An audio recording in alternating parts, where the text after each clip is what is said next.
Video जो कि बहुत लंबी है, सारी ही हैं, तो इसीलिए मैं रिकमेंड करूँगा कि आप लोग डिस्क्रिप्शन बॉक्स में जाएँ और मैंने यहाँ पे टॉपिक लिख रखा है, ठीक है?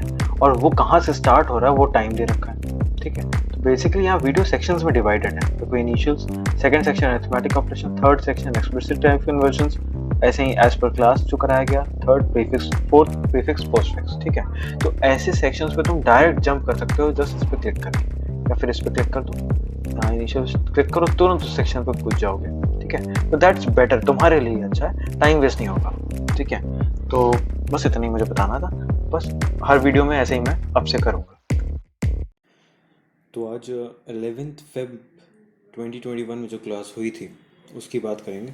ठीक है, 6 क्वेश्चंस थे इन टोटल। क्वेश्चन 1 से क्वेश्चन 6 तक चलते हैं। सॉरी आज लेट हो गया, मैंने 11 तारीख को 10 तारीख की वीडियो बनाई है और 12 तारीख को 11 तारीख की वीडियो बना रहा हूँ। ठीक है, नेक्स्ट टाइम से ऐसा नहीं हो, ये मेरी कोशिश रहेगी। ठीक, तो gedit q1.c।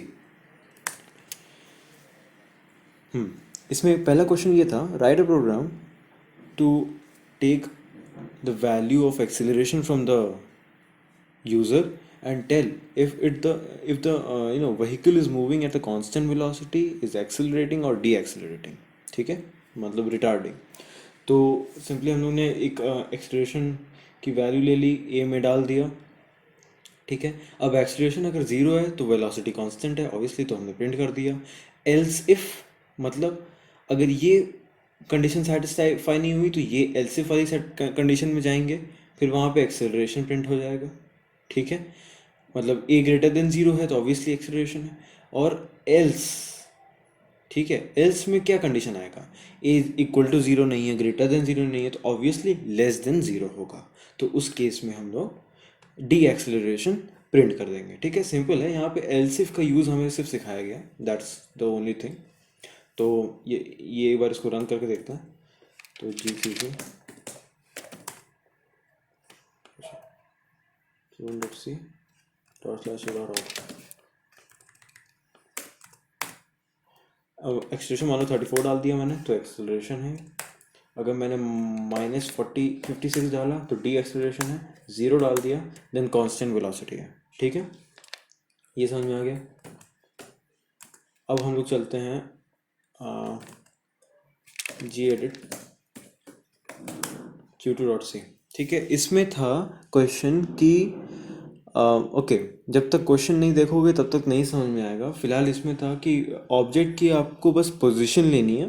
ठीक है, कि इन्फिनिटी पे है, बियॉन्ड कर्वेचर है, सेंटर ऑफ कर्वेचर है, at centre of curvature, between centre of curvature and focus, या फिर ऑब्जेक्ट एट फोकस। ठीक है, तो ये अलग अलग कंडीशन है, उसके लिए प्रेस 1 2 3 4 5, जो भी वो नंबर इनपुट करेगा वो मैंने पोजीशन में डाल दी।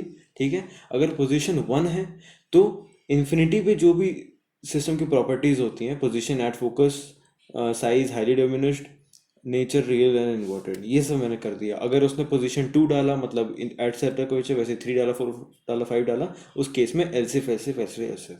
अच्छा, अगर ये इफ प्रिंट हुआ, ठीक है, तो ये सारी कंडीशंस चेक नहीं होंगी।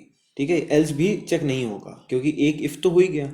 अगर मान लो ये इफ नहीं हुआ तो ये एल्सिफ चेक होगा, ये नहीं हुआ तो ये एल्सिफ चेक होगा। मान लो ये एल्सिफ वाला ट्रू हो गया तो अब इसके बाद वाले एल्सिफ एंड एल्स नहीं चेक होंगे। ठीक है, डायरेक्ट वो एंड हो जाएगा।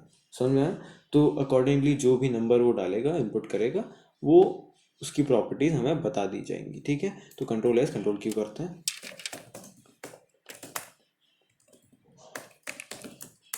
ठीक है, प्रेस 1 फॉर दिस, प्रेस 2। मान लो मैंने 5 डाला तो the object at infinity highly enlarge real and inverted. समझ में आ गया। अब दूसरे क्वेश्चन में चलते हैं, Q3। उसमें क्या है, सिंपली आपको पासवर्ड लेना है, यूजर नेम लेना है, और अगर यूजर नेम ए है और पासवर्ड 1 2 3 4 5 है, देन आपको लॉग इन सक्सेसफुल बताना है, एल्स आपको लॉग इन फेल्ड या लॉग इन या ट्राई अगेन बोलना है। ठीक है, अब देखो मैंने तो ये कर दिया कि if user and A and 5 मतलब ये भी ट्रू हो एंड ये भी ट्रू हो, then log in successful, else ये कर दो। ठीक है, अब हमको यहाँ पे ये चीज़ नहीं करनी थी, तो ये सर ने नहीं बोला था। सर ने बोला था कि इसको नेस्टेड की तरह करो। तो लेट्स डू दैट, हम वही कर लेते हैं, इसको हटा दो। ठीक है, हम लोग लिखते हैं इफ, ठीक है, पास डबल इक्वल्स टू 1 2 3 4 5, यहाँ ऊपर से ये हटा दो। ठीक है, 1 2 3 4 5, then print log in successful, else print log in failed. ठीक है, यहाँ भी एल्स,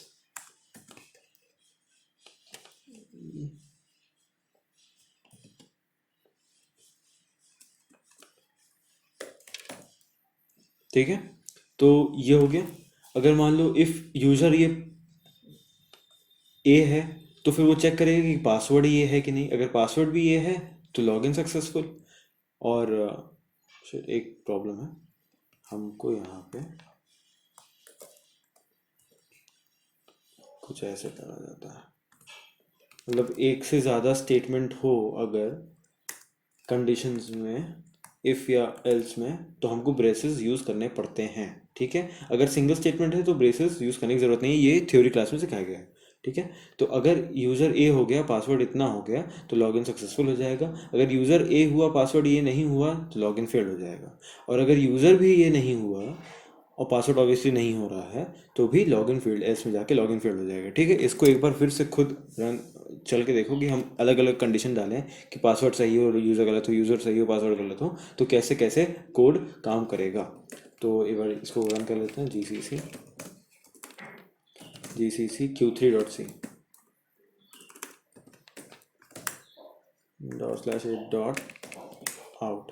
यूजर में मैंने ए डाल दिया मान लो, और पासवर्ड डाल दिया 1 2 3 4 5, तो लॉगिन सक्सेसफुल। और इफ इन द केस मैंने यूजर आर डाल दिया, पासवर्ड 5 7 8 डाल दिया, तो लॉगिन फील्ड ट्राई अगेन। और अगर मैंने यूजर ए डाल दिया और पासवर्ड गलत डाल दिया, तो भी लॉगिन फील्ड। समझ में आ गया, सारे कंडीशन चेक हो गए। अब gedit q4.c। अब फोर्थ क्वेश्चन था कि हमें ग्रेड्स डिक्लेयर करने हैं based on the average marks. ठीक है, तो हमने physics, chemistry, maths, English, bio का इनपुट ले लिया। ठीक है, इसमें स्टोर कर दिया, एवरेज निकाल लिया। ठीक है, अब हमने यहाँ पे फ्लोट टाइप कास्टिंग कर दी। ठीक है, भले, अच्छा एवरेज तो हमने इंट में रखा है तो फ्लोट की ज़रूरत ही नहीं थी, यहाँ पे हटा दो, इंट है। ठीक है, तो ये हमने इसका एवरेज निकाल दिया, एवरेज में AVG में स्टोर कर दिया। ठीक है, इफ़ एवरेज ग्रेटर देन 59 तो फर्स्ट प्रिंट कर दो, 49 से ज़्यादा है सेकेंड प्रिंट कर दो। एल्स इफ है, ठीक है, ये नहीं है कि इफ़ अगर मान लो 60 नंबर हुआ, ठीक है, तो ये भी ट्रू है, ये भी ट्रू है, ये भी ट्रू है ना। लेकिन सिर्फ ये होगा क्योंकि एक इफ अगर एग्जीक्यूट हो गया तो उसके बाद के else if and else execute नहीं होते, ये तो पता ही है। ठीक है, तो फर्स्ट डायरेक्टली प्रिंट कर देगा। अगर मान लो ये ट्रू, ये भी फॉल्स है, ये वाला ट्रू हो रहा है, तो थर्ड प्रिंट करेगा, ऊपर का कुछ नहीं, नीचे कुछ नहीं। अगर इनमें से कोई भी कंडीशन नहीं हुई, मान लो 59 से ज़्यादा नहीं है, 100 से कम मान के हम लोग चल रहे हैं, तो अगर 59 से ज़्यादा नहीं, 49 से ज़्यादा नहीं, 39 से ज़्यादा नहीं है, तो ऑब्वियसली 39 या उससे कम है। ठीक है, तो एल्स के केस में हमने फेल डाल दिया। ठीक है, या फिर हमको इसको ऐसे भी लिख सकते थे कि एल्स इफ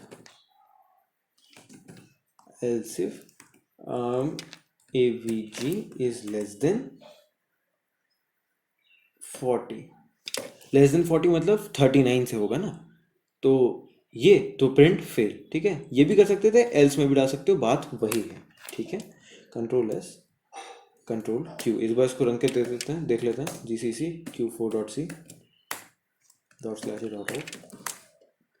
5 7 मार्क्स डाल दिया मैंने, मान लो 1 मिनट, मान लो सब मैंने 100, कितने आए मेरे को, 93 85 6 एंड 91 एंड चलो 44 ले लो। ठीक है, तो फर्स्ट आ गया मेरा। ठीक है, जो भी एवरेज आया होगा, इफ इन द केस सब मैं 0 डाल देता हूँ तो फेल हो गया। ठीक है, समझ में आ गया, कोई बात नहीं। gedit q5.c। ठीक है, इसमें था, एक सेकंड में देख लेता हूँ question. Go to keyword basically सिखाया गया था। तो enter the score of 10 cricket players and find the average score. ठीक है, अब हमें स्कोर लिया, काउंट लिया। ये काउंट किस लिए ले रहे हैं? देखने के लिए भाई कितने नंबर ऑफ प्लेयर्स का इनपुट हम ले चुके हैं। 10 का लेना है, तो अभी कितने का ले चुके हैं? तो फिलहाल हम 1 मान के चल रहे हैं बाय डिफ़ॉल्ट। अब एवरेज, वो एवरेज स्कोर निकालना है भाई, और ये सम ऑफ स्कोर्स, तो भाई टोटल स्कोर भी तो लेना पड़ेगा। पहले सारा का स्कोर ऐड करोगे, फिर 10 से डिवाइड करोगे ना। तो हम रिपीट, एक लेवल होता है ये, ठीक है, गो टू स्टेटमेंट में काम आता है। ठीक है, तो रिपीट बेसिकली कर रहे हैं हम। ठीक, अब रिपीट, चलो आते हैं इसमें बाद में, पहले इसको छोड़ दो, इसको नीचे से देखते हैं। Print F score of the player, मतलब हमको प्लेयर का स्कोर एंटर करना है और स्कोर वेरिएबल में स्टोर कर देना है। Sum score plus is equal to score, इसका मतलब क्या है? इसका मतलब है sum score is equal to sum score plus score. अब सम स्कोर बाय डिफ़ॉल्ट 0 था। अगर मैंने स्कोर डाला मान लो 6, ठीक है, स्कोर 6 हुआ, तो इसमें क्या होगा? 0 + 6 6 हो जाएगा और सम में स्टोर हो जाएगा। ठीक है, फिर मैंने, जब ये फिर से वापस मान लो रिपीट होगा, अभी मान के चलो कि रिपीट होगा, फिर मैंने स्कोर डाला 4, ठीक है, तो ऑलरेडी सम स्कोर की वैल्यू क्या थी? 6 थी। इसमें स्कोर 4 आया, नया वाला स्कोर जो स्टोर हुआ है यहाँ पे, तो 4 + 6 10। फिर जाके इस वाले सम स्कोर में फिर से 10 स्टोर हो गया, तो सम स्कोर की वैल्यू 10 हो गई। समझ में आया? तो हमने sum score plus equal to 0 score, ठीक है, काउंट प्लस प्लस। अब जैसे ही इसने सम स्कोर लिया तो काउंट को प्लस प्लस कर दिया, मतलब एक प्लेयर का हमने स्कोर ऐड कर लिया है। तो अब सेकंड लूप चलेगा, जब तक काउंट 10 ना हो जाए, लेस देन इक्वल टू 10 ना हो जाए, तब तक go to repeat. Go to repeat मतलब इस लेवल पे जाते रहो। समझ में आया? अगर मान लो कई 7 प्लेयर्स का मैंने इनपुट ले लिया, 8th प्लेयर आया, फिर क्या होगा कि काउंट देखेगा 8 है अभी फिलहाल, ठीक है, काउंट प्लस प्लस हुआ 8, 7 का 8 हो गया, ठीक है, यहाँ पे देखा लेस देन 10 है, तो गो टू रिपीट, फिर वापस रिपीट पे जाएगा, फिर यहाँ से स्टेटमेंट एग्जीक्यूट होगा। समझ में आया? अब इन द केस जैसे ही ये काउंट प्लस प्लस 10 होता है, तो भी 10 आएगा, इक्वल टू 10 अभी सेटिस्फाई हो रही है, तो गो टू रिपीट, वापस रिपीट गया, ये सारे स्टेटमेंट्स एग्जीक्यूट हुए।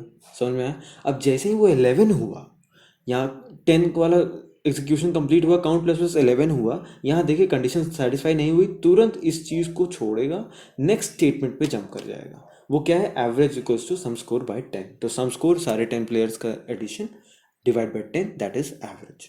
और हमने एवरेज को प्रिंट कर दिया। इसमें चाहो तो 0.2 प्रेसिजन डाल दो, ठीक है, कंट्रोल एस कंट्रोल क्यू। हमने सबका 3, अरे सॉरी, GCC Q5.c, ठीक है, हमें मान लो 3, चलो 3 डालते हैं पहले, 3 4 4 4, तो 3.90। समझ में आया? कितना है एवरेज स्कोर? 3.90। इतना समझ में आ गया? बहुत आसान था ये, ठीक है। उसने एवरेज लिया बेसिकली सारे का। अब हम देखते हैं Q6, gedit Q6.c। अभी फिलहाल GoTo का मतलब समझो, प्रोग्राम ज़्यादा समझने की आवश्यकता नहीं है, ठीक है। हमारा ये क्वेश्चन था कि enter score of 10 cricket players and count number of players who scored a century, ठीक है, discard the negative score if you entered by mistake. अब हमको ये कैलकुलेट करना है कि हमने सारे प्लेयर्स के स्कोर्स गिने, रन्स कितने मारे उन्होंने, हमने लिए 10 प्लेयर्स का इनपुट लिया, ठीक है। अब उनमें से कितने लोगों ने सेंचुरी मारी है ये देखना है, ठीक है। अब ये भी, चलो ये चीज़ तो ठीक है। अभी हमको एक और चीज़ देखनी है कि अगर गलती से मैंने नेगेटिव, मान लो 100 डालना था मुझे स्कोर, मैंने गलती से माइनस पे क्लिक कर दिया और फिर 100 क्लिक कर एंटर कर दिया, तो उस एग्जीक्यूशन को आपको वॉइड करना है, उसको काउंट नहीं करना है, वापस से लेना है ऑब्जर्वेशन, ठीक है। तो उसके लिए क्या कर रहे हैं हम लोग? स्कोर लिया, एक आई वेरिएबल लिया और एक काउंट का वेरिएबल लिया। क्यों लिया बताता है। स्कोर तो पता चल रहा है कि भाई स्कोर इनपुट करने के लिए है, तो एंटर स्कोर ऑफ प्लेयर, हमने इसको आई में, अच्छा आई में ले रहा हूँ, अच्छा ऑफ स्कोर प्लेयर आई, ये कहाँ आएगा? परसेंटेज डी में, मतलब 0th प्लेयर का लो, 0 को क्यों ले रहे हो, इसको 1 ले लो ना, ठीक है। तो फर्स्ट प्लेयर का, फिर सेकंड प्लेयर का, थर्ड प्लेयर का, फोर्थ प्लेयर का, ऐसे करते करते आई लेस देन इक्वल टू 10 कर दो। ठीक है। तो जब तक 10 नहीं हो जाएगा, 10 प्लेयर्स के लेना है ना आई, तो तब तक ये बीच में काम चलता रहेगा इनपुट लेने का। समझ में आ रहा है? देखते हैं समझ में आएगा। इफ स्कैनफ ले लिया, स्कोर हमने इनपुट किया, फर्स्ट प्लेयर का बाय डिफॉल्ट 1 है वहाँ पे। ठीक है। तो फर्स्ट प्लेयर का स्कोर में आया। अब देख रहा है, हमको ये देखना था ना कि अगर नेगेटिव वेरिएबल है तो उसको डिस्कार्ड कर दो। तो पहले चेक कर लिए कि अगर नेगेटिव है, मान लो लेस देन 0, तो ऑब्वियसली नेगेटिव, तो गो टू अगेन। तो फिर से वो अगेन पे जाएगा। ठीक है। फिर आई 1 ही रहेगा, उसने 2 नहीं किया अभी तक आई। ठीक है। अभी 1 ही आई रहेगा। तो फिर से वही सेम प्लेयर की जगह, फर्स्ट प्लेयर की जगह फिर से वो इनपुट लेगा कि भाई हो सकता है आपने गलती से इनपुट कर दिया हो, आप फिर से डालिए। ठीक है। तो if score 0 go to again. समझ में आ गया? अब देख रहा है स्कोर ग्रेटर देन 100 है कि नहीं। अब स्कोर अगर ग्रेटर देन 100 है तभी हमको वो काउंट करना है ना। उतना ही हमको तो बेसिकली यही आउटपुट दिखाना है ना, कितने सेंचुरीज हैं। तो 100 से ज़्यादा कितने हैं। तो अगर मैंने डाला कि 45, तो ये स्टेटमेंट एग्जीक्यूट नहीं होगा। मैंने डाला 58, नहीं होगा। मैंने डाला 101, ठीक है, 101 स्कोर, देन ये एग्जीक्यूट होगा एंड काउंट प्लस प्लस हो जाएगा। अभी काउंट 0 था, 1 हो जाएगा, मतलब एक प्लेयर ने सेंचुरी मारी। अब ये जितनी बार सेंचुरी मारेंगे, ठीक है, अभी देखते हैं। और फिर आई प्लस प्लस, मतलब अब प्लेयर 1 का इनपुट ले लिया 101। अब फिर आई की वैल्यू हो गई 2। ठीक है। अब if I less than equal to 10 go to again, फिर अगेन पे जाएगा जब तक आई 10 नहीं हो जाता। 10 ही प्लेयर्स का लेना है ना हमको, 50 प्लेयर्स का तो लेना नहीं, 10 नहीं, 50 का लेना होता तो ये हम 50 कर देते हैं, तो ये 50 बार एग्जीक्यूट होता। तो फिलहाल हमको 10 ही लेना, तो गो टू अगेन, फिर लेगा। ठीक है। स्कोर लेगा, स्कोर नेगेटिव नहीं है चेक करेगा, फिर उसको देखेगा स्कोर 100 है क्या। अगर है तो काउंट प्लस प्लस। 2 लोग हो गए जो कि, अगर नहीं है तो अभी 1 ही है फिलहाल। स्टेटमेंट चलता रहेगा। The total number of players who made a century, century, अच्छा सेंचुरी स्पेलिंग गलत है मेरे ख्याल से, percentage is equal to count. ठीक है। मतलब ये काउंट प्रिंट कर देगा, काउंट जितने हुए इंक्रीज उतने, मतलब काउंट तभी होगा ना जब स्कोर ग्रेटर है 100। तो जितने 100 से ज़्यादा स्कोर्स मारे गए जितने प्लेयर्स ने, काउंट उतना बढ़ेगा और वो आउटपुट दे दिया जाएगा। Control S control Q, GCC Q6.c /a. ठीक है। स्कोर ऑफ प्लेयर 1, तो मान लो मैंने डाला 100, डाल दिया डायरेक्ट। ठीक है। 34, 50, 55, 45, ठीक है, 78। सिक्स प्लेयर का 67, 2 पे आउट, 0 पे आउट, 100, 1001, चलो ये भी ठीक है, 45। ठीक है। तो कितने प्लेयर्स ने सेंचुरी मारी, मिनिमम सेंचुरी मतलब, तो एक एक एंड ये तो, और कोई दिख रहा है नहीं ना, बस इतने लोगों ने सेंचुरी मारी। तो ये आज का था, ज़्यादा मुश्किल नहीं था, आई गेस सब समझ में आ गया होगा। ठीक है। तो ठीक है, आज के लिए इतना ही, सी या, बाय।